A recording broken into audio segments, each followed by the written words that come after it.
मी स्वतःच माळेगाव कारखान्याचा चेअरमन मला असं सांगितलंय, काय सांगाल? एमसीस ऍक्ट, महाराष्ट्र कोऑपरेटिव्ह ऍक्टच्या कलम 32 आणि 27 अन्वये सक्रिय सभासदाला अवर्ग सभासदालाच कारखान्याचं चेअरमन होता येते, हा कायदा आहे. आणि तो सहकाराच्या कायद्यानुसार आमची संस्था ती माळेगाव सहकारी साखर कारखाना रजिस्टर झालेली नोंदणीकृत संस्था आहे. आणि हे राष्ट्रीय अध्यक्ष ब वर्ग अनुत्पादक मतदारसंघातून उभे राहिलेले आहेत. त्यामुळे त्यांना उभा राहताच येणार नाही हे त्यांनाही माहित आहे. परंतु केवळ आणि केवळ सभासदावर दबाव टाकायचा, एक वेगळी भीती निर्माण करायची आणि दुसऱ्या बाजूने त्यांनी उभे केलेले 20 जे उमेदवार आहेत त्याच्यात कुणाचं नाव घ्यायचं चेअरमन पदासाठी? कुणाचं नाव घेतलं तरी अनेक अडचणी वाढणार आहेत हे त्यांना चांगलं माहिती आहे. म्हणून त्यांनी स्वतःचं नाव घेतलं आणि 5 वर्ष ते चेअरमन राहणार म्हणून सांगतात. मला या ठिकाणी नम्रपणे आठवण करून द्यायची त्यांना की राज्याचा व्याप एवढा मोठा आहे, मला वेळ देता येत नाही. म्हणून पुणे जिल्हा मध्यवर्ती सहकारी बँक जी राज्यातली अग्रगण्य जिल्हा सहकारी बँक आहे, त्या बँकेच्या संचालक पदाचा राजीनामा आपण 2 वर्षापूर्वी दिला. त्या ठिकाणी आमच्याच इथले माळेगावचे रणजित तावरे यांना तुम्ही स्वीकृत संचालक करून घेतलं. मग जिल्हा बँकेला तुम्ही वेळ देऊ शकत नाही आणि बारामती तालुक्यातल्या 35 गावाच्या कारखान्याला तुम्ही वेळ देऊ शकताय. मला वाटतं ही कुठेतरी दिशाभूल करण्याचा कार्यक्रम आहे. त्यांनी कालच्या भाषणात सांगितलं की विरोधक म्हणतात मी सहकार मुडीत काढतोय, पण सहकार जर मला मुडीत काढायचा असता तर मी जे सहकार दूध संघ मार्केट आहे त्यासाठी मी निधी आणला नसता, जागा घेतली नसते, त्याचा विकास केला नसता.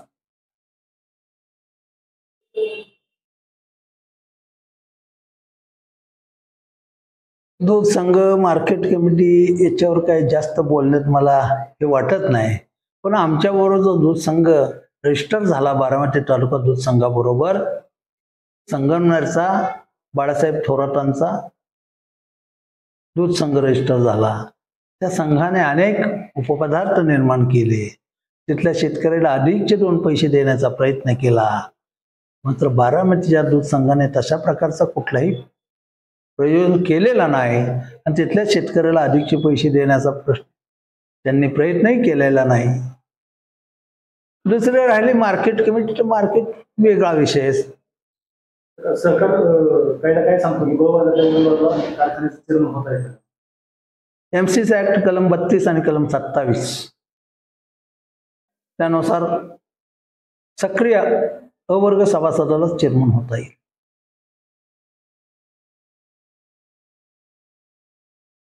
आता ते म्हणतात वेळ पडली तर कायदा बदलू. आता त्यांच्यासाठी काही राजा बोले दल हाले काही करू शकतात. काल ते बोलताना असे बोलले की जर मी जर चेअरमन झालो तर सहकार आयुक्त माझं काम लगेच करेल, जे काय परवानगी घेत आपल्याला परवानगी लगेच मिळतात आणि सर्व माझ्या हातात आहे. अहो तुम्ही चेअरमन नव्हता गेल्या 70 वर्षामध्ये, 69 वर्षामध्ये चेअरमन नव्हता तरी माळेगाव कारखान्याची कामं कुठली अडली नाहीत किंवा राज्याच्या सगळ्या साखर कारखान्यात काही तुम्ही चेअरमन नाही. तिथले कारखाने उत्तम चाललेलेच आहेत. हे काहीतरी वक्तव्य थोडीशी गचिबाधा असल्यासारखं असं मला वाटतं. अहंकाराचा हा शब्द आहे. त्याला जोडून ते असेही म्हणले की माळेगावचं भलं कोणी करू शकतं, ते फक्त अजित पवारच करू शकतो, दुसरं कोणी नाही. माळेगावचं भलं कोण करू शकतं याचा चांगला विचार माझ्या सभासद राजाला माहित आहे आणि म्हणून त्याने अगोदरच निर्णय केलेला आहे.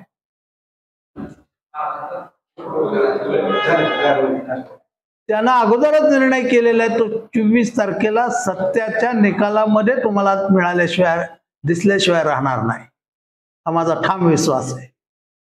सभासदाला आपण काय आव्हान करणार?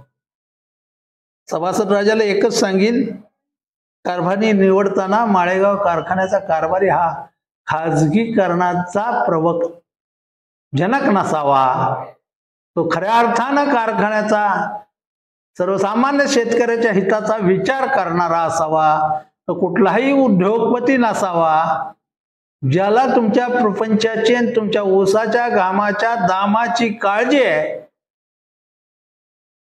अशाच प्रकारचा माणूस त्या ठिकाणी जावा आणि तो त्याची निवड तुम्ही करावी अशी मी त्यांना आग्रहाची विनंती करेन. अजित पवारांनी उमेदवारी दाखल करून ही निवडणूक प्रतिष्ठित केली का? आता हा प्रश्न तुम्हाला त्यांनाच विचारावा लागेल.